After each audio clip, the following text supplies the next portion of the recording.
ब्रादरान मिल्लत इस्लामिया अस्सलामु अलैकुम व रहमतुल्लाहि व बरकातुहू।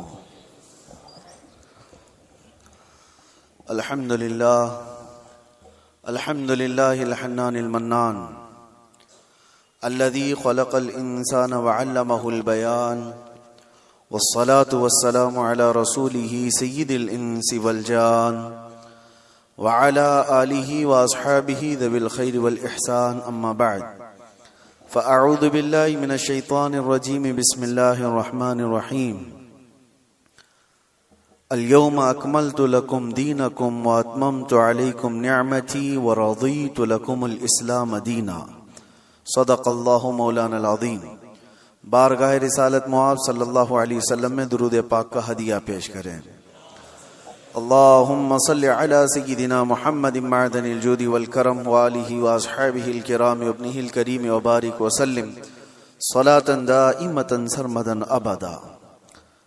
अल्लाह अज़्ज़ा व जल का महबूब और प्यारा दीन इस्लाम, जिसके मुतालिक कुरान में अल्लाह फरमाता है मैं तुम्हें इस्लाम देकर राजी हुआ।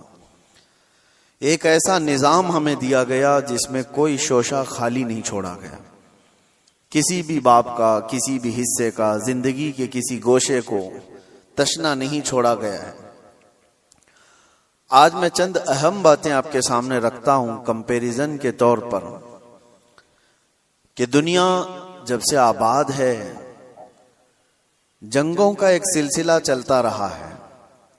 इंसानों में आपस में लड़ाइयां होती रही हैं, लेकिन तारीख उठाकर देखें तो तकरीबन सारी लड़ाइयों के पीछे जो रीजन है, जो सबब है, जंग किस मकसद से हुआ करती थी, तो उन मकासद में अगर आप गौर करेंगे तो सबका एक हासिल हुआ करता था, तख्त को हासिल करना, हुकूमत को हासिल करना, या माल हासिल करना, या हसीन औरतों को गुलाम बनाना, बांदी बनाना। ये दुनिया का निजाम रहा है, इसीलिए जंगें हुआ करती थी। या अगर ये चीजें ना हो तो फिर इंसान की जो अंदर की गैरत है, तकब्बुर है, गुरूर है, वो चीज उसे जंग करने पर आमादा करती थी। बस यही रीजन है, बाकी कुछ नहीं मिलेगा आप। एक कबीले की दूसरे कबीले से, एक खानदान की दूसरे खानदान से, एक मुल्क की दूसरे मुल्क से लड़ाइयां हैं, तो उन लड़ाइयों में, उन जंगों में आप रीजन तलाश करेंगे सबब के किस बुनियाद पर है। तो या तो वो जमीन का हासिल करना है, टुकड़े को हासिल करना है, या तो फिर उस इलाके के जरखीज हिस्सों के ऊपर अपना कब्जा जमाना है, या तो फिर वहां के लोगों को गुलाम बनाकर अपने अंडर में रखना है। यही सारी चीजें हैं पूरी दुनिया में, पहले से यही चलता आ रहा है। और लगभग आज भी अगर आप दुनिया पर नजर डालेंगे तो यहां पर भी जंगों का एक मकसद यही दिखेगा आपको। हाँ, या तो फिर कोई अपने आप को दादा कहे, बाबा कहे, कोई अपने आप को सुपर पावर कहे, और उसके बाद फिर दूसरों को मनवाने की बात कहे कि मेरी हर बात तुम्हें माननी पड़ेगी। दूसरा नहीं मानेगा, अगर आंख भी दिखाया तो फिर जंग हो जाएगी। अगर वो कमजोर है, गरीब है, तो फिर जंग हो जाएगी। लेकिन यहां पर भी मकसद जंग का यही है। पूरी दुनिया में तन्हा इस्लाम के मुतालिक मैं आपको बताऊं, इस्लाम में जो जंगें हुई, गज़वात हुए सहाबा के और दूसरों के दरमियान, वहां क्या मकसद रहा, क्या रीजन रहा। हजरत रबिया बिन आमिर रदी अल्लाह तआला अन्हु हुजूर सल्लल्लाहु तआला अलैहि वसल्लम के तर्जुमान हैं, एम्बेसडर हैं। जब वो ईरान में गए थे वहां के बादशाह के पास पैगाम लेकर इस्लाम का, तो आपसे पूछा गया था कि आप लोग क्यों ये पैगाम पहुंचाना चाहते हैं हर जगह, और क्यों लड़ना चाहते हो या मुकाबला करना चाहते हो। आपने कहा हमारे आका सल्लल्लाहु तआला अलैहि वसल्लम का फरमान आलीशान है, ला ततमन्नौ लिक़ा अदुविकुम, दुश्मन से मुठभीड़ होने की, जंग करने की तमन्ना भी मत करो, जंग करने की ख्वाहिश मत रखो। लेकिन हम पैगाम अमन और पैगाम इस्लाम फैलाते हैं, इसलिए अब रीजन सुनो, सबब सुनो, इस्लाम किस लिए फैला। हजरत रबिया बिन आमिर कहते हैं कि हमारा सिर्फ एक मकसद है कि इंसानों को इंसानों की गुलामी से निकालकर खालिक की आप बंदगी में लगा दें, अल्लाह की बंदगी में और उसकी इबादत में लगा दें। हमारा मकसद ये है इंसान इंसान का गुलाम ना रहे। हर दौर में यही चलता आ रहा है।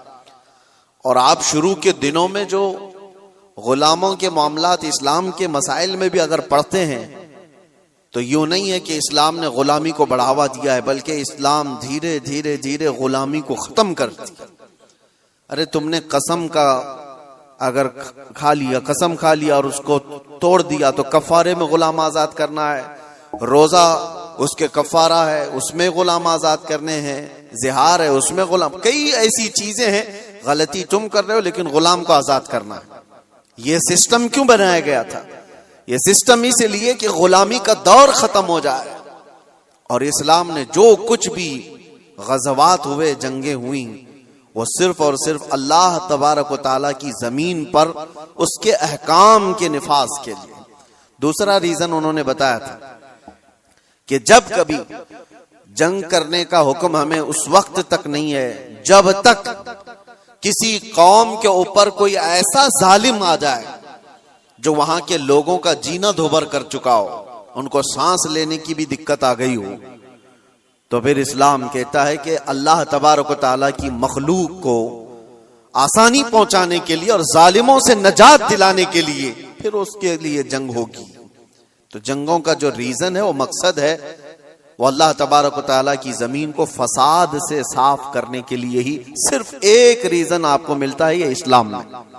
बाकी दूसरी जगह आप जहां पर भी देखेंगे, दूसरे मुल्क पर, दूसरी कौम पर हमला करना है तो वहां के माल को लूटना है, वहां की जमीन को हासिल करना है, वहां की बादशाहत को लेना है, वहां के इलाकों पर अपना कब्जा जमाना है। अगर इलाकों पर कब्जा जमाना ही होता हर जंग करने के बाद, तो आपको मैं बताऊं खालिद बिन वलीद ने 125 जंगें लड़ी, 125 जंगें लड़ी और कई इलाके फतह किए। क्या हर इलाके को फतह करने के बाद खालिद बिन वलीद ने अपनी बादशाही का ऐलान कर दिया कि आज के बाद से इस इलाके का मालिक मैं हूं, इस इलाके का बादशाह मैं हूं? नहीं।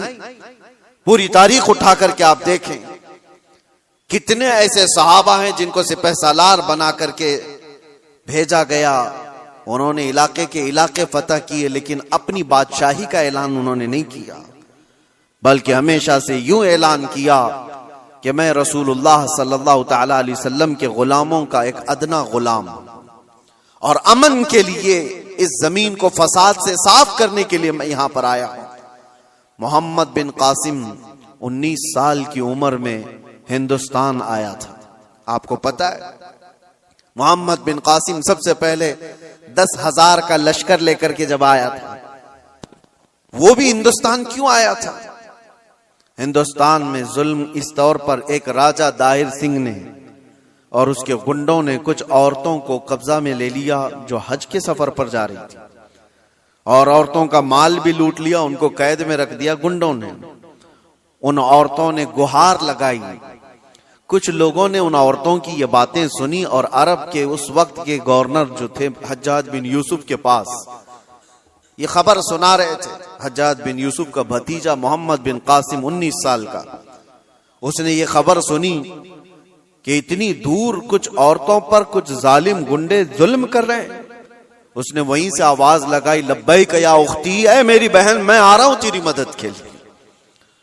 और उस जमाने में 4000 किलोमीटर का सफर करके आने वाला, जंगलों का सफर, दरियाओं का सफर, पहाड़ों का सफर, 10,000 का लश्कर लेकर एक जवान आया है। और फिर उस जमाने में मौजूद इन गुंडों और इन जालिमों को जो औरतों के हुकूक की पामाली कर रहे थे, ललकार करके कहा। फिर मुकाबला हुआ, 3 दिन तक ये लड़ाई चली थी। उसके बाद वो सारे गिरफ्तार हुए और राजा की भी गद्दी चली गई, तख्त चला गया, सब खत्म हो गया। एक 19 साला लड़के ने अमन का परचम लहराया था, लेकिन रीजन क्या था, मकसद क्या था? जुल्म से इलाके को साफ करना। और उसके बाद एक बड़े पंडित हैं इलाहाबाद यूनिवर्सिटी के, वो रिसर्च स्कॉलर भी रहे, और लिखी हुई उस मौर्रिख की किताब में से आपको मैं बताऊं, मुसलमानों की लिखी हुई तारीख की बात नहीं कर रहा, पंडित ने लिखा है, हिंदू पंडित हैं, उन्होंने लिखा कि मोहम्मद बिन कासिम जब आया तो उसने साफ ऐलान किया था, इस इलाके में रहने वाले जिसको जिस चीज पर अमल करना है वह आजाद है, कोई मेरा नौकर नहीं है, कोई मेरा गुलाम नहीं है। और अदल ऐसा कायम किया था कि पूरे इलाके वालों ने अपने सर आंखों पर उसको बिठा रखा था, 19 साल के जवान को, क्योंकि लोग राजाओं के जुल्म से तंग आ चुके थे। देखा था उन्होंने किस तरह से किसी की भी औरत को उठा करके अपने हरम सरा की जीनत बना दिया करते थे। लेकिन एक 19 साला जवान जब आया तो उसने आदल व इंसाफ ऐसा कायम करके दिखाया था, हर एक ने अपनी बाहें फैला करके उसका इस्तकबाल किया था। ये हिंदू पंडित की किताब में लिखा हुआ मौजूद है, अपने नहीं दूसरों ने इस अदल और इंसाफ के मुतालिक लिखा है। इस्लाम का रीजन ये रहा है मेरे अजीजों, दुनिया हजार प्रोपेगेंडा फैलाए, आज तारीख के ऊपर तुम कितने धब्बे डाल करके छुपाओगे। अगर पीछे जाओ अरब की जाहिलियत में अगर जंगें देखेंगे आप, अल्लाह की पनाह, जो मशहूर जंगें हैं वहां की, हर बसूस एक नाम से जंग हुई जो 40 साल तक चलती रही। बनी बकर और बनी तगलब, ये 2 कबीले थे। इन कबीलों में हुआ क्या था, बनी बकर की ऊंटनी बनी तगलब के चरागाह में आ गई थी, ऊंटनी चरने के लिए आ गई गलती से, इस पर जंग शुरू हुई और 40 साल चली थी।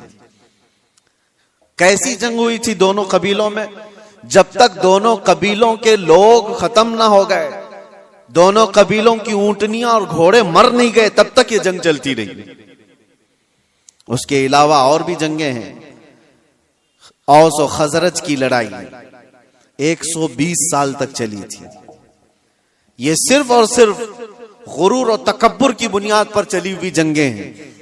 इलाके के इलाके उन्होंने खत्म कर दिए थे, नस्लें खत्म हो गई थी। नबी पाक सल्लल्लाहु ताला अलैहि वसल्लम के मदीने तैयबा आने तक औस और खजरज की लड़ाई चल रही थी। और अगर आप ये कहें ये अरबों की जिहालत और इनकी निहायत ही बदमाशी का हाल होगा, तो ऐसा नहीं है मेरे अजीजों। उस जमाने में ईरान का भी वही हाल था, रोम का भी वही हाल था। जब ये किसी इलाके पर काबिज होते, आपको पता है कि एक ईरानी बादशाह ने फिलिस्तीन पर हमला किया था तो 1,40,000 फिलिस्तीनियों को ज़बह कर दिया था। और रोम वाले क्या करते थे, रोम के ईसाई जब यहूदियों पर काबिज होते थे तो उनके यहां तो मशगला था।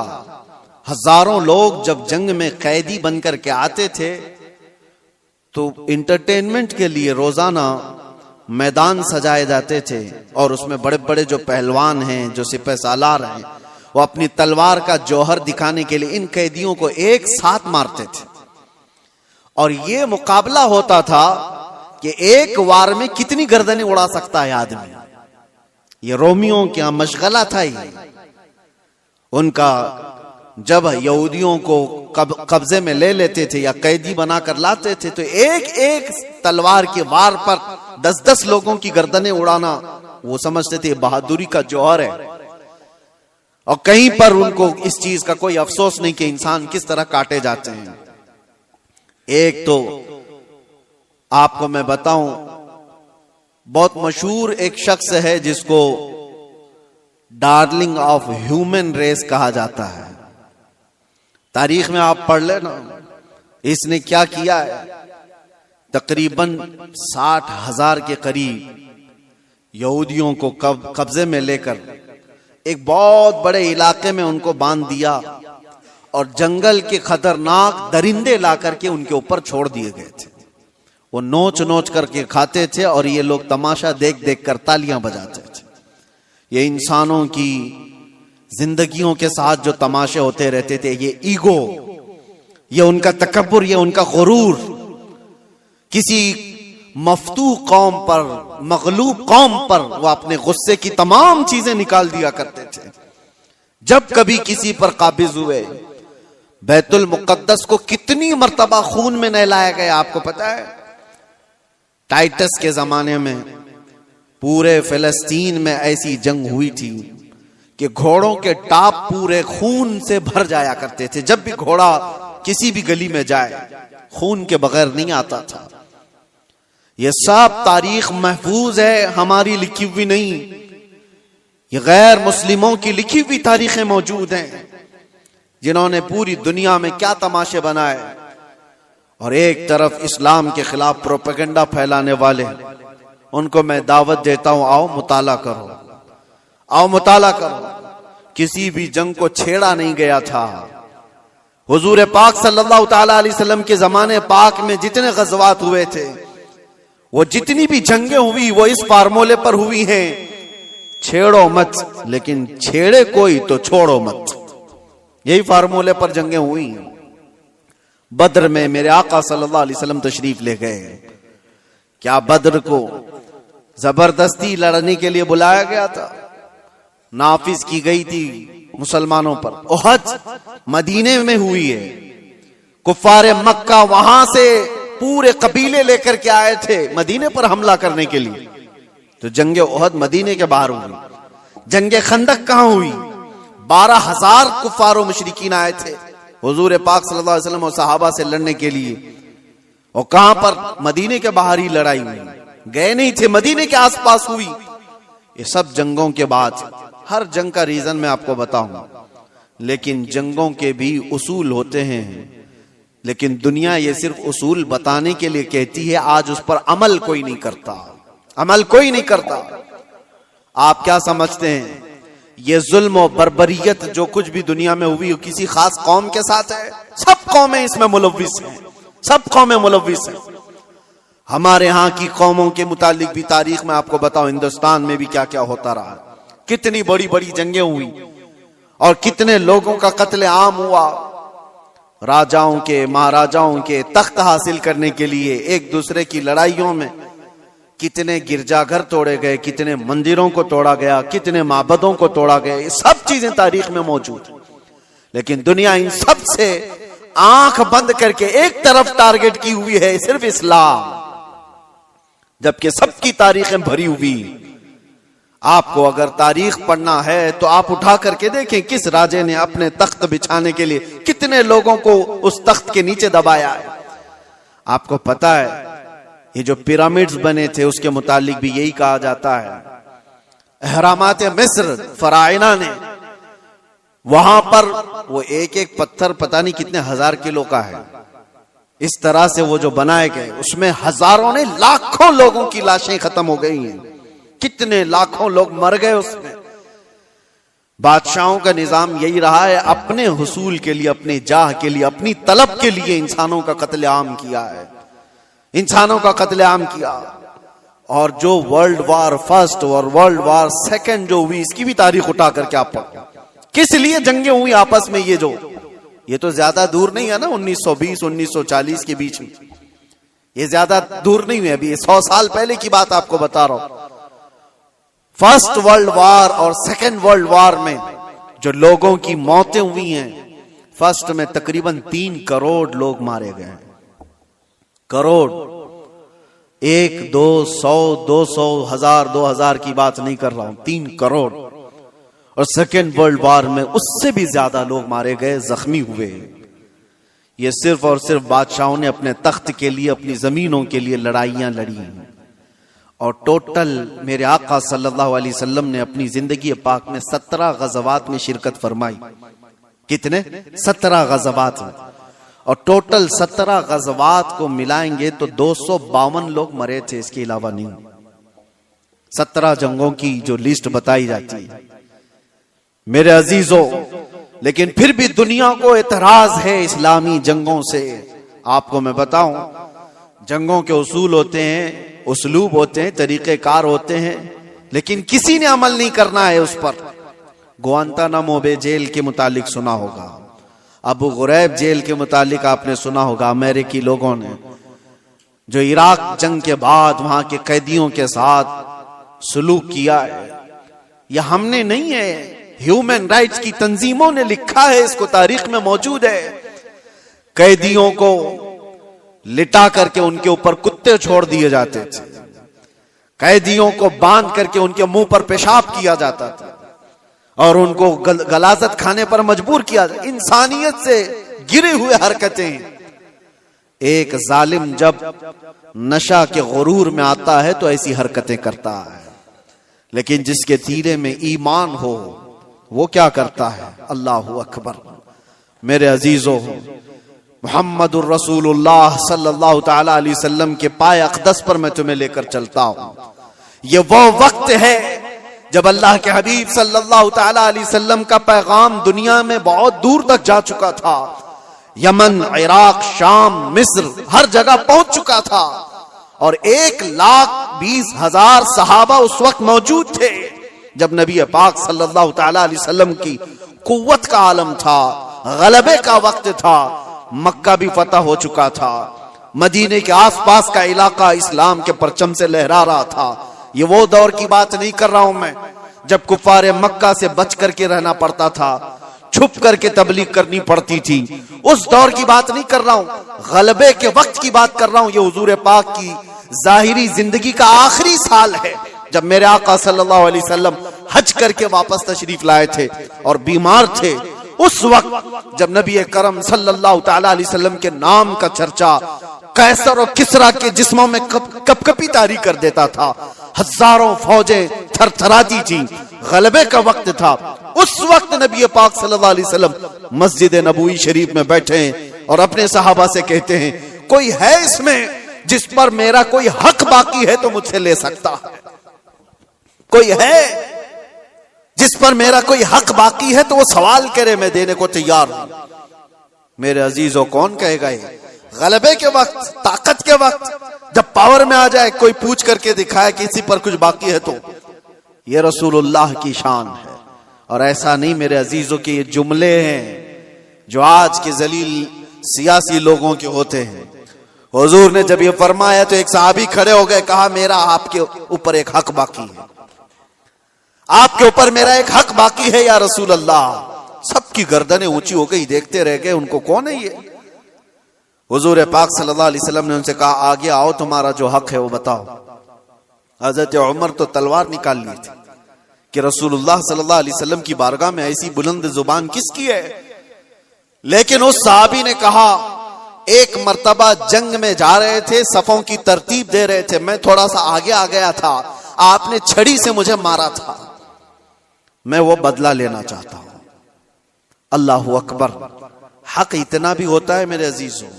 हालांकि कायदे अमनो इस्लाम और बानिए इस्लाम है मेरे आका सल्लल्लाहु अलैहि वसल्लम। मेरे अजीजों, अगर कोई उस्ताद अपने शागिर्दों को तरतीब देने के लिए कोई बात कर रहा हो, लेकिन उसको भी सहाबी ने कहा, यह हक है मेरा आपके ऊपर। हुजूर ने फरमाया, ठीक है आ जाओ। ये नहीं फरमाया कि भरे मजमे में क्या तू मुझसे बदला ले लेगा। हुजूर ने फरमाया, आ जाओ, और अपने आप को पेश कर दिया कि तुम भी मुझसे बदला ले सकते हो। लेकिन उस सहाबी ने कहा, सब की आंखें फटी थी, देख रहे थे कि क्या मंजर है। लेकिन उस सहाबी ने कहा, या रसूल अल्लाह, जिस वक्त आपने मुझे मारा था मैं सिर्फ तहबंद पहना था, जिस्म पर मेरे कुछ भी नहीं था, कुर्ता नहीं था, सिर्फ मैं तहबंद पहना हुआ था, ऊपर से जिस्म मेरा खुला था। और मैं ये चाहता हूं कि बदला उस हालत में ही लूं कि आप भी अपना जुब्बा उतार दीजिए, आप भी अपने तहबंद में रहिए। नबी पाक सल्लल्लाहु अलैहि वसल्लम ने चूं चिरा कुछ भी नहीं फरमाया, अपना जुब्बा उतार दिया। लाओ दुनिया की कौमों को एक आइडियल, कोई ऐसा जो अपने आप को अपनी कौम के सामने पेश करे। यहां तो डरपोक लोग ऐसे बैठे हुए हैं जिनको सवालात से का सामना करने की हिम्मत नहीं है, ताकत नहीं है। अपनों के सामने ही वो रियाया का क्या मुकाबला करेंगे, क्या सामना करेंगे? नबी पाक सल्लल्लाहु अलैहि वसल्लम ने अपना जुब्बा पाक उठाया, उस सहाबी ने आकर हुजूर के दोनों कंधों के बीच जो मोहरे नबुव्वत थी उसको बोसा ले लिया। हुजूर के दो शानों के बीच में मोहरे नबुव्वत थी जिसकी चमक सूरज से ज्यादा थी। उन्होंने बोसा ले लिया और कहा, मैं कामयाब हो गया और मैं बदला ले लिया, मुझे बस वो मोहरे नबुव्वत छूमनी थी। लेकिन मेरे अजीजों, वो सहाबी का अपना तरीका था, लेकिन रसूल पाक सल्लल्लाहु अलैहि वसल्लम ने अपने आप को पेश तो कर ही दिया, अपने आप को पेश तो कर दिया। और जंगों के हालात के मुतालिक आपको मैं बताऊं, बद्र के वो 70 कैदी जिनको गिरफ्तार करके मदीने लाया गया था, लोग तो कह रहे थे इनको मार दिया जाए, इनको जला दिया जाए, इनको काट दिया जाए। नबी पाक सल्लल्लाहु ताला अलैहि वसल्लम ने एक भी कैदी को कत्ल करने का हुक्म नहीं दिया। कहा कि गिरफ्तार हुए, तलवार हम पर उठाए थे इसलिए आज ये कैदी हैं, आज ये हम पर, क्योंकि अगर गलबा पाते तो हमको मार देते। उसूल तो यही है, आज ये कब्जे में आए। लेकिन मेरे आका सल्लल्लाहु अलैहि वसल्लम ने क्या निजाम रखा था। उन कैदियों को पूछा गया, तुम में से अगर कोई हुनर जानता है, कोई फन जानता है, कोई कलाकारी आती है, तो आओ मेरे 10 सहाबा को वो हुनर सिखाओ, तुम आजाद हो जाओ। ये दुनिया में पहला ऐसा मंजर है कि जंग में कैदी जो गिरफ्तार होकर के आए, उनको ये ऑप्शन रखा गया, माल नहीं है तुम्हारे पास फिदिया देने के लिए, कुछ नहीं है, लेकिन कोई हुनर जानते हो तो 10 सहाबा को वो हुनर सिखाओ, तुम आजाद हो जाओ। है कोई दुनिया में इस तरह आजाद करने वाला? मुझे बताओ। जिंदगियां सड़ गई मेरे अजीजों। मैं जानता हूं कुछ ऐसे लोगों को जो 40-40 साल तक कैद में रहे, लेकिन किसी को उन पर रहम नहीं, जिंदगियां खत्म हो गई, ना अफ़्व दरगुजर का कोई निजाम है, कोई सिस्टम नहीं है इंसानों को माफ करने का। ये तो रसूल मुख्तार सल्लल्लाहु ताला अलैहि वसल्लम है। यहां तक कि मेरे अजीजों, इस्लाम लाने के बाद मेरे आका सल्लल्लाहु अलैहि वसल्लम ने फरमाया कि उसको उसके पिछले कामों की आर न दिलाई जाए, और यह भी फरमाया अगर किसी ने किसी गुनाह से तौबा कर लिया तो उसको पिछले गुनाहों की आर न दिलाई जाए। अल्लाह के हबीब सल्लल्लाहु ताला अलैहि वसल्लम के यहाँ अफ़्व दरगुजर का, माफ करने का इतना ज्यादा सिस्टम मिलता है। तो जंगों के जो हालात में आज आपको बता रहा हूं, दुनिया किसी भी हद तक गिर सकती है और गिर रही है, मगर निजाम इस्लाम ये है कि अगर जंग भी हुई है या कहीं पर लड़ाइयां हुई हैं तो सिर्फ अमन कायम करने के लिए, फसाद को जमीन से खत्म करने के लिए। जिस तरह से डॉक्टर इंजेक्शन मारता है तो ये नहीं है कि तुम्हें सुई चुभा करके दर्द देना चाहता है, इस बज़्म में मकसूद है इस्लाह मफासिद। नश्तर जो लगाता है वो दुश्मन नहीं होता। अजीजा ने गिरामी वक़ार, मैंने बहुत सारी चीजों को कंपेयर करके देखा है, कहां कहां किस तरह की जंगें हुई, कितना कत्ले आम हुआ, वो सब में जाकर के आप इस्लामी जंगों को कंपेयर करके देखें। मैं दावत देता हूं फिक्र करने की, पढ़ने की, मुताले की। नौजवानों को एक बार देख करके तुम बताओ, फिर अपने रिसर्च के बाद, स्टडी के बाद तुम्हें पता चलेगा दुनिया की जंगें किस लिए हुआ करती थी और इस्लाम के। मैं उन बादशाहों की बात नहीं कर रहा हूं जो जालिम बादशाह बनाम मुसलमान रहे, बनाम मुसलमान जो बादशाह रहे उनकी मिसाल मत देना। हाँ, मैं उन लोगों की बात कर रहा हूं जिसमें अबू बकर सिद्दीक आते हैं, मैं उनकी बात कर रहा हूं जिसमें उमर फारूक आते हैं, मैं उनकी बात कर रहा हूं जिसमें उस्मान गनी और हैदर कर्रार आते हैं, मैं उन लोगों की बात कर रहा हूं जिसमें उमर इब्न अब्दुल अजीज आते हैं रिदवानुल्लाह ताला अलैहि मजमाइन, जिन्होंने रसूलुल्लाह सल्लल्लाहु ताला अलैहि वसल्लम के मुकम्मल मिशन को नाफिज किया है। मैं उनकी बात कर रहा हूं, मिसाल ला करके दिखाओ। हाँ, अगर जालिम बादशाहों की कुछ तुम्हें इक्का दुक्का मिसालें मिलती हैं तो मैं उसको इस्लामी मिसाल नहीं समझता। इस्लाम से जिसका ताल्लुक होगा वो जुल्म और बर्बरियत नहीं करेगा। और दूसरी बात, आखिरी मैं आपको बताऊं, ये दौर भी वही है, पहले का दौर भी ये चलता आ रहा है। दुश्मनों के साथ मुकाबला करने के लिए जवां मर्दी के साथ मुकाबला करो, जो इस्लाम ने बताया। आमने सामने मुकाबले होते रहे, लेकिन पहले से मैंने देखा है, सिर्फ और सिर्फ इस्लाम को छोड़कर मैं बात कर रहा हूं, दुनिया की सारी कौमें दुश्मन को हराने के लिए, मुकाबला करने के लिए जिन चीजों का इस्तेमाल करती आ रही है वो जलील चीजें, दो चीजें, दौलत और औरत। वो अपनी बेटियों को तक दुश्मन के घर भेजने पर राजी हो जाते। कितनी ऐसी मिसालें आपको बताऊं। लेकिन इस्लाम ने कभी इस चीज को न जायज करार दिया और न ही कभी ऐसे काम को प्रमोट किया कि कोई अपनी बेटी क्या, अपने गुलाम की बेटी को भी किसी दुश्मन के घर की जीनत बनने नहीं दे सकता, चाहे वो जंग के हालात में ही क्यों ना हो। जंग के हालात में क्यों ना, सुल्तान सलाहुद्दीन अय्यूबी के कितने सिपह सालारों को खरीदने के लिए सलीबियों ने अपनी बेटियां भेजी, कितनी बेटियां भेजी। वो वफादार खवातीन आती थी उनकी, और यहां पर वरगला करके अपने दामे फरेब में फंसाने के लिए हर मुमकिन कोशिश करती रही। सिपाहियों में शहवत को फैलाना सुल्तान तक पहुंच गई। आज भी कई बादशाहों के हरम सराओं की जीनत बनी हुई हैं दूसरों की बेटियां। ये जमाने में हर कौम अपनाती आई है, लेकिन इस्लाम ने कभी इसको प्रमोट नहीं किया, कभी नहीं। बल्कि सिद्दीक अकबर रदी अल्लाह ताला अन्हु के जमाने में एक यहूदी खातून आई और कहा मैं मदीने छोड़कर यमन जाना चाहती हूँ। यहूदी औरत थी, कहा मुझे घुटन महसूस हो रही है, मैं यमन जाना चाहती हूँ। सिद्दीक अकबर ने कहा कोई बात नहीं। 2 जवान सहाबा को उस खातून के साथ कर दिया और कहा इसको यमन तक सही सलामत छोड़ के आना, और उसको ऊंटनी पर सवार किया गया। 2 नौजवान सहाबी, यहूदी औरत है, मुसलमान औरत की बात नहीं कर रहा हूं, उसको यमन तक लेकर के गए। जहां जहां चेकिंग पॉइंट आती थी, लोग पूछते कौन है, कहां से आ रहा है, ये दोनों जवान जवाब देते खलीफा इस्लाम सिद्दीक अकबर की कोई मेहमान है, यमन जा रही है। कोई सर उठाकर नहीं देखता था। वो खातून यमन पहुंचती है और उसके बाद सारे लोगों को, अपने कबीले को, खानदान को जमा करके कहती है मैं तो वहां से ये सोच करके आ रही थी कि ये मुसलमान वहशी होंगे, हमारी इज्जतों पर हमला करेंगे, मगर पूरे सफर में मैंने 2 जवानों को देखा, एक बार भी नजर उठाकर देखने को तैयार नहीं। मैं गवाही देती हूं कि इस्लाम सच्चा है और मदीना ही पुरअमन है। मैं वापस जाती हूं उसी हरम में जहां रसूलुल्लाह ने अमन के पैगाम पहुंचाए थे। ये बेटियों की हिफाजत के लिए। आपको पता है औरंगजेब औरंगजेब औरंगजेब, आज दुनिया भर में ये जो एक छवि को खराब करने की कोशिश की जाती है, तारीख को तोड़ मरोड़ कर बताने की। आपको पता है, आप तारीख देखें, मैं औरंगजेब की पूरी तारीख बताने के लिए नहीं खड़ा हूं, लेकिन एक चीज मिलती है। बनारस में एक पंडित के घर एक लड़की थी, जवान लड़की, और जब वो जवान हुई तो बनारस में उस वक्त जो गवर्नर था, कोतवाल था शायद, उसका नाम इब्राहिम कुछ था, मुसलमान था, अय्याश किस्म का था।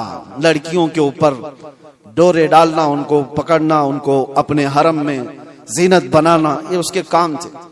अब ये खूबसूरत जवान लड़की पर वो फिदा हो गया, आशिक हो गया, और उसने किसी भी तरह से इस लड़की को हासिल करने के लिए एड़ी चोटी का जोर लगाया।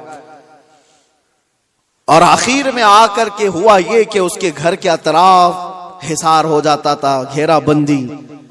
फिर पंडित मजबूर हो गया, अपनी बेटी से कहा कि चलो, जब वो बड़ा आदमी है तो उसके आगे हम लोग कुछ नहीं कर सकते, बेटी तुम चले जाओ, तैयार हो जाओ।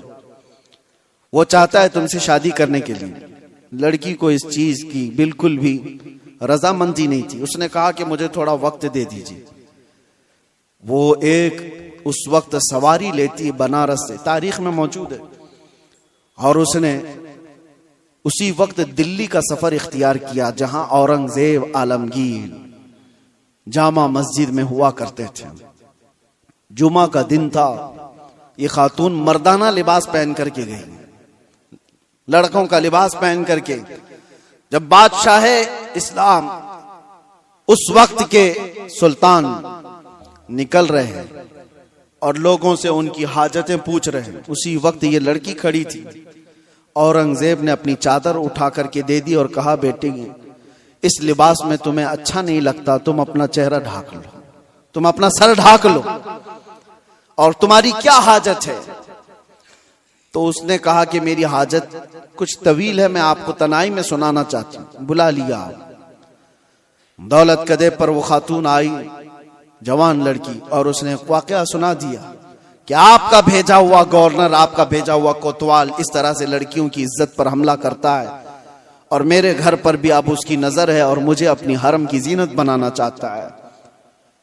तो औरंगजेब ने कहा कि ठीक है, वापस जाओ, तुम्हारे बाप से कहो शादी की तैयारियां कर लें। वो लड़की मायूस हो गई, जिस चीज के लिए मैं बनारस से दिल्ली का सफर करके आई थी, बादशाह भी यही कह रहा है, लेकिन एक दिल में हो एक आस थी कि बादशाह ने मुझे बेटी कहकर पुकारा। वापस वो आई, अपने बाप से कहा बादशाह ने तो ये कहा। बाप ने कहा कि बेटा अब कहां इंसाफ है, तुम तैयारी कर लो। डोली सज गई और शादी का दिन भी आ गया। वो जालिम अय्याश कोतवाल अपने सिपाहियों समेत इसकी डोली उठाने के लिए आया और रास्ते भर में लोगों पर लुटाते हुए जा रहा था। और जैसे ही बीच रास्ते में पहुंचा, एक फकीर आया और उसको कहा कि मुझे भी कुछ लुटाना चाहते हो? उसने कहा नीचे जितनी गिरी हुई हैं वो सब उठा ले। उस फकीर ने उसको बग्गी से नीचे खींच लिया। तो जैसे ही नीचे खींचा, ये कोतवाल जल्लादों से पुकार कर कहा कि कौन फकीर है जो बदतमीजी कर रहा है, तुम सबके सब आ जाओ। फकीर अपना जुब्बा उठाता है तो वह औरंगजेब वहां पर खड़ा है। कहा वालिए हिंदुस्तान आलमगीर तेरे सामने खड़ा है, और क्या तुझे इस काम के लिए इस शहर भेजा गया था कि तू रोज अपनी हरम सराओं में नई लड़कियों को जीनत बनाए अपनी बिस्तर का? और उसके बाद उसी वक्त उसकी सारी चीजें छीन ली गई, फिर उसको घोड़े के पैरों पर बांधकर खींचा गया।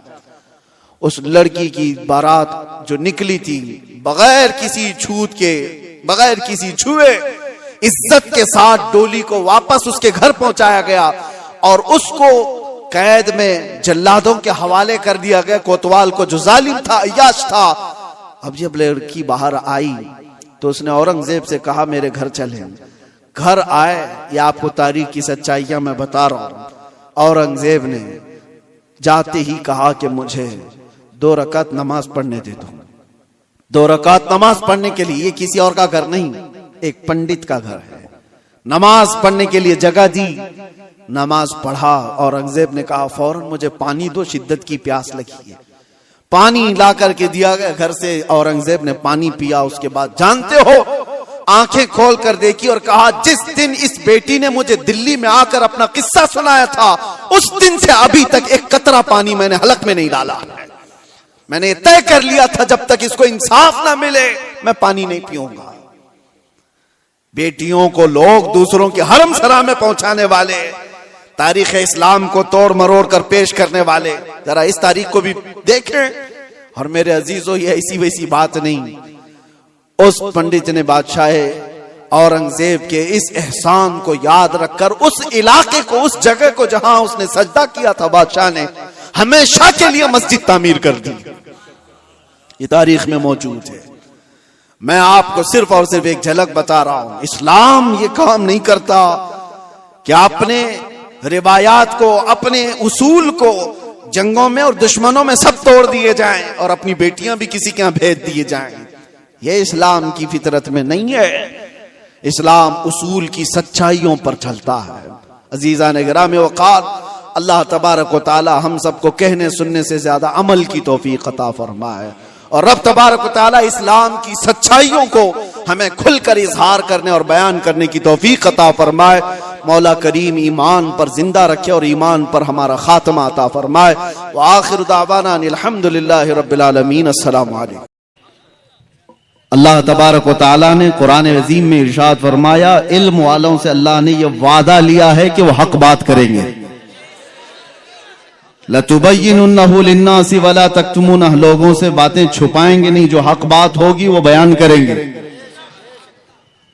आपके इलाके में या किसी भी जगह पर, मुझे याद है आज से तकरीबन 10 साल पहले होंगे, जब हमारे हालात इतने ज्यादा पॉपुलर भी नहीं थे, अक्सर जगह के कुछ ट्रस्टी हजरात, कमेटियों वाले, जो उलमा को बैलों की तरह हाँकना चाहते हैं, जो सारा रस्सी वाला, जमा में हुकूमत वाला मसला सब अपने पास रखना चाहते हैं।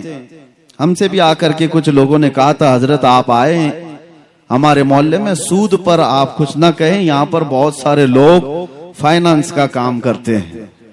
मैंने 1.5 घंटा सूद पर ही बयान किया था। बुलाना है बुलाओ, उसके बाद ना बुलाओ। बात मेरे मुस्तफा की होगी।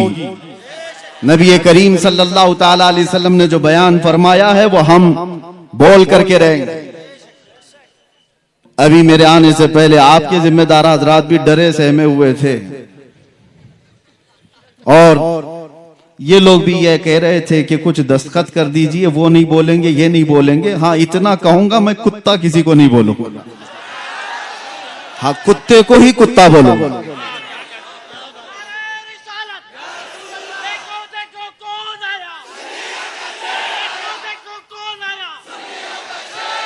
अरे मियां, डर इसी बात से लगता है, इस बात से डर लगता है। अगर कुत्ता बहुत ही बुरा होता तो बड़े लोग आज पालते क्यों उसको? मर्सिडीज में बैठ के जाता है, ऑडी में बैठ के घूमता है। इतना ही बुरा है तो वो टॉमी क्यों बना हुआ है? हाँ, फिर भी मैं सिरा वालों से कहता हूं, आपके यहां से मैं कुत्ता किसी को नहीं कहूंगा, लेकिन जो कुत्ता होगा उसको कुत्ता कहूंगा।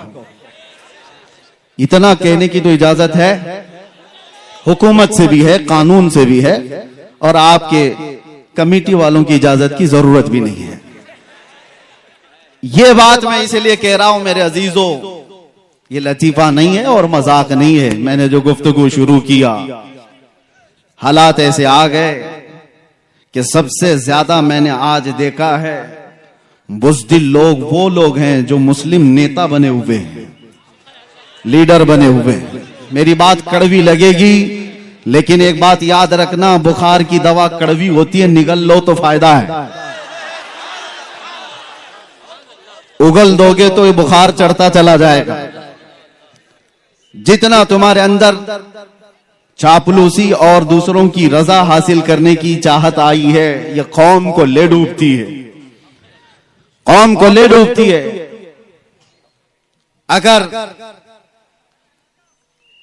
अगर सियासत करना ना आता हो तो इस मैदान में आते क्यों हो? इस मैदान में क्यों आते हो? कौम की दलाली करने के लिए, इज्जत नफ्स बेच करके इस्लाम और मजहब इस्लाम का सौदा करने के लिए। मुझे तकलीफ उन्हीं लोगों से है, इसीलिए कहा गया है, मुझे बहुत जिम्मेदार लोगों ने कहा था कि आपकी इस कौम को कोई दूसरा बर्बाद नहीं कर सकता जब तक कि आपका ही आदमी बर्बाद ना करे। आपका आदमी जब तक ना तोड़े, कोई दूसरी कौम आपको नहीं तोड़ सकती। एक बहुत बड़े ऑफिसर की बात मैं आपके सामने अर्ज कर रहा हूं, और कुरान में भी रब ताला फरमाता है, वलन यजअल अल्लाहु लिल काफिरीना अलल मुमिनीना सबीला।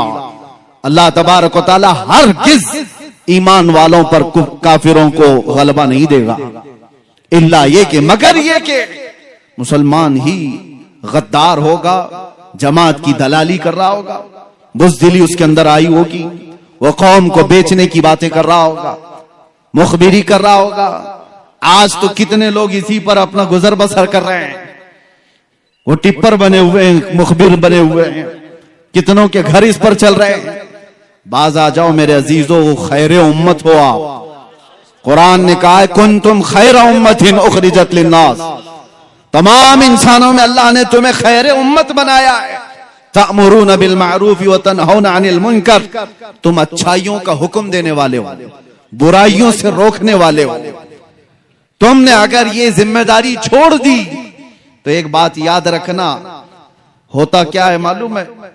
एक मशहूर शेर है, दीवार क्या गिरी मेरे खस्ता मकान की, दीवार क्या गिरी मेरे खस्ता मकान की, लोगों ने आने जाने का रास्ता बना लिया।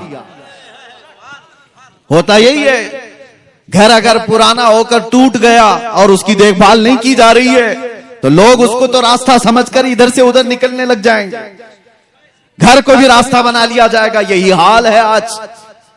हमने मुस्तफा करीम सल्लल्लाहु ताला अलैहि वसल्लम की गुलामी से जो रूगर्दानी कर लिया, हक बयान करना उलमा ने छोड़ दिया है, तो हर कौम ने तुमको अपने निशाने पर उठा रखा है। वजह यही है कि आज हम हर एक के रास्ते पर क्यों आए हुए हैं? क्यों फुटबॉल की तरह से उछाला जाता है, खेला जाता है? वजह यह है कि तुमने अपनी असलियत को भूला दिया है। कुरान तुम्हारी असलियत क्या बता रहा है? तअमुरून बिल मारूफ व तनहौना अनिल मुनकर, तुम अच्छाइयों का हुक्म देने वाले हो, बुराइयों से रोकने वाले हो। कितने बच्चे ऐसे हैं इसमें जो अच्छाइयों का हुक्म देने का काम कर रहे हैं, बुराइयों से रोकने वाला काम कर रहे हैं। किसी को किसी की आज नहीं पड़ी। 24 घंटे बच्चा नशे में घूम रहा हो, पड़ोस में देखने वाले भी देखकर उसको हंस करके चले जाते हैं। एक बात याद रखना, मोहल्ले में एक जानी होता है तो पूरे मोहल्ले से बरकत उठ जाती है, पूरे मोहल्ले से। दूसरे इबादत गुजार भी होते होंगे। एक बात एक हदीस में है, जिब्राइल अमीन अलैहिस्सलाम को हुक्म हुआ था कि एक बस्ती को तबाह कर दो, ये बहुत नाफरमान है। अल्लाह का हुक्म आया, वो बस्ती को तबाह और बर्बाद करने का अजाब अल्लाह का आ गया। लेकिन उस बस्ती में एक नेक बंदा भी रहता था, और इतना नेक कि उसने कोई गुनाह नहीं किए थे। जब अजाब आया तो वो भी उस बस्ती में था। जिब्राइल अमीन ने पूछा, मौला उस तेरे नेक और आबिद बंदे का क्या करना, इबादत गुजार का? रब का जलाल था, फरमाया उसको भी अजाब में हिलाक करो। पूछने की हिम्मत नहीं हुई फरिश्ते की कि अल्लाह उसका क्या कसूर है। जमाने के बाद वो बस्ती तबाह बर्बाद हो गई, अजाब का शिकार हो गई। रब ताला की बारगाह में इस फरिश्ते ने पूछा, मौला उसका क्या कसूर? रब ताला ने फरमाया, वो बुराइयां अपनी आंखों से देखता था और किसी को कुछ कहता नहीं था, देखकर खामोश रहता था। तो बुराइयां देखकर खामोश रहने वाले का भी वही अंजाम है जो बुराई करने वाले का है। वो सपोर्टर है, वो खामोश ताउन कर रहा है। आज ये हालात ने हमें दीमक की तरह से गला रखा है। मेरे अजीजों, सबसे पहले मैं उन लोगों की खबर लेना चाहता हूं जो उलमा को चलाना चाहते हैं, जो बड़े बड़े नेता हो कि पैसे वाले हो, जो कुछ भी हो आप, तुम्हारा माल तुम्हें मुबारक। रदीना किस्मतल जब्बारी फीना लना इल्मुन वलिल जुहाली मालुन। मौला अली करमल्लाहु वजहुल करीम ने फरमाया था, अल्लाह तबारक व तआला की इस तकसीम पर हम राजी हैं कि अल्लाह ने हमें इल्म दिया है, जाहिलों को माल दिया। हम इस तकसीम पर राजी हैं। अल्लाह तबारक व तआला का फजल व करम व एहसान अजीम है। लेकिन मालदारों से, कमेटी वालों से, जिम्मेदारों से, मैं हर जगह के इलाके वालों से, जाहिर सी बात है हमारी बात फैलती है, सबसे कहता हूं, होश के नाखून लो। आपको जिम्मेदार उलमा की गर्दन पर बैठने के लिए नहीं बनाया गया। उलमा की गर्दन पर बैठकर उनकी जुबानों पर अपने अल्फाज डालने के लिए नहीं बनाया गया है कि मौलाना ऐसा बोलो, मौलाना वैसा बोलो, मौलाना ऐसा बोलो, मौलाना वैसा बोलो, और उनके बारे में कुछ ना बोलो। और जो मौलाना ऐसा करता है, इमाम गजाली फरमाते हैं, वो उस मक्खी से ज्यादा गलीज है जो पखाने पे बैठती है। वजह यह है कि ये इल्म बेच रहा है और अपना दीन बेच रहा है माल की वजह से, मालदारों के रौब से। दोनों अजाब में गिरफ्तार होंगे। माल वाले, जितने भी मनसब वाले, आप खलीफा हारून रशीद से ज्यादा बढ़ करके तो नहीं होंगे। हारून रशीद उस खलीफा का नाम है जिसने एक जमाना ऐसी खिलाफत की है कि बड़ी बड़ी हुकूमतें उससे थरथराती थी। माल दौलत के खजाने पे हिसाब थे। अपने बेटों को, अमीन और मामून दो बेटे थे, जिस उस्ताद के पास पढ़ने के लिए रखा था वक्त का बादशाह इमाम खलील कूफी, वो पढ़ाते थे बच्चों को, बादशाह के बेटे को पढ़ाकर चले जाते थे। एक दिन बादशाह ने देखा दूर से, वो वजू कर रहे थे और बादशाह का बेटा पानी लेकर के उस्ताद को वजू के लिए मदद कर रहा था। जाहिर सी बात है, बादशाह का बेटा एक मौलवी को वजू करा रहा है, बहुत बड़े बादशाह का बेटा। थोड़ी देर के बाद अपने बेटे को बुलाया। जब उस्ताद चले गए, एक थप्पड़ मारा अपने बेटे को, कहा क्या कर रहा था? हो सकता है आज के मालदार लोग इसलिए थप्पड़ मारे कि वो मौलवी हमारे औकात के बराबर नहीं है, तू उसकी क्या खिदमत कर रहा है। लेकिन बादशाह ने थप्पड़ क्यों मारा था? बेटे से पूछा क्या कर रहा था? कहा उस्ताद की खिदमत कर रहा था, वजू का पानी दे रहा था। और थप्पड़ लगाया और कहा खिदमत का यह तरीका नहीं होता, एक भाई पानी डाल रहा होता और दूसरा भाई पांव धो रहा होता, यह खिदमत का तरीका होता, तुम दूर से पानी कैसे दे रहे हो? उन बादशाहों ने भी अपने बेटों को यह सिखाया था कि उलमा की जूतियों के पास बैठो, यही अदब है, ना ये कि उन पर अपनी मर्जी चलाओ। दीन का निजाम यहीं से तो बिगड़ रहा है। मिंबरों पर जो आवाजें उठती थी, हक की आवाजें, उन्हें कौन दबा रहा है आज? हम आजाद मुल्क में जी रहे हैं और अल्हम्दुलिल्लाह मुझे फख्र है जितनी आजादी के साथ हम बोलते हैं। हक बात का ऐलान करने में जब कोई पाबंदी नहीं है, तो ये कौन लोग हैं जो माल वाले, पैसे वाले, जो उलमा को अपनी मर्जी के मुताबिक बुलवाना चाहते हैं?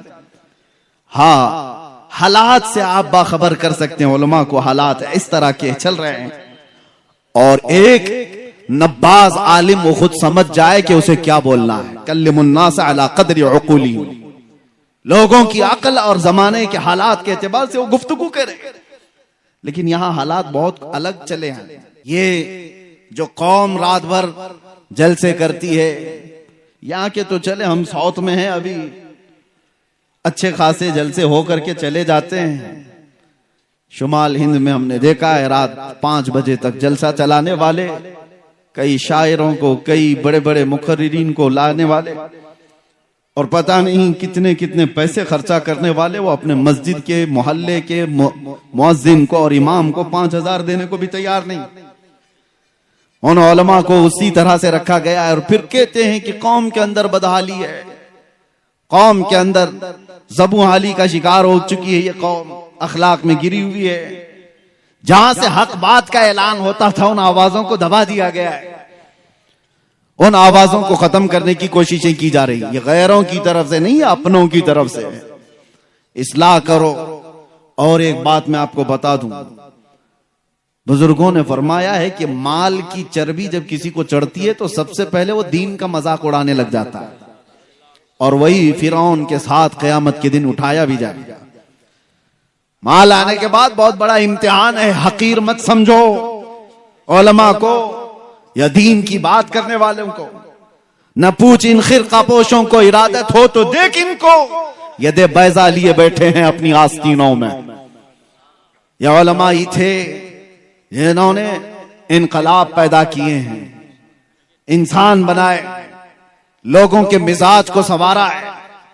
बिगड़ते हुए हालात में कौन लोग थे?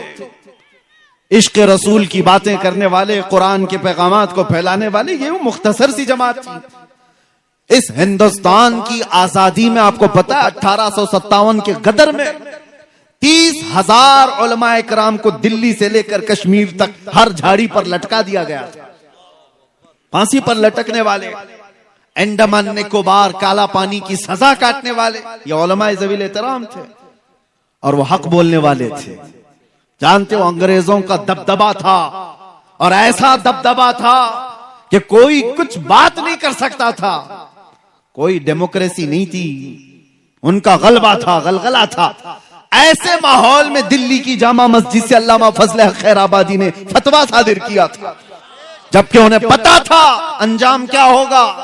और उसी अंग्रेजों के खिलाफ फतवा सादिर करने की बुनियाद पर एक तहरीक छिड़ी पूरे हिंदुस्तान में। यह 1857 की बात कर रहा हूं, 1947 की नहीं।